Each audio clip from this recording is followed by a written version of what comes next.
So for a long time, people reported reasonable results with a, and when we look at hip hemi or tripolars, there's often a failure to have distinct separate motion within the bipolar component, and it may be moved as a unit.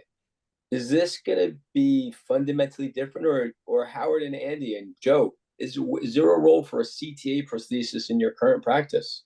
I think the question, to me, Paul, is what do I do in these patients that have catastrophic problems after they've had anatomic reverse, failed reverse, and where are we going to be? Howard made reference to some of the customs and 3D printed stuff that's out there, and what is that going to provide for us in the future? Is that the direction, or do we go back to CTA heads? You know, it's a difficult problem. I mean, some of these are salvageable with CTA heads. Some of these are catastrophic problems where patients, shoulders a flailed shoulder essentially.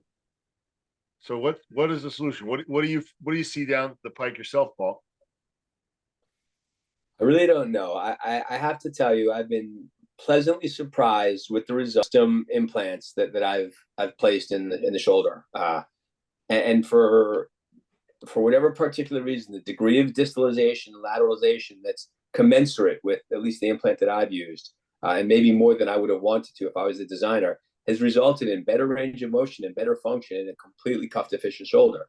So for sure, there's going to be some implantable, but I think Gerber is suggesting this is going to be better than some primary reverses, and this is going to avoid glenoid destruction as opposed to this is a solution for a destroyed glenoid. And I can't read his mind, but I've been happy with those big revisions that I've done.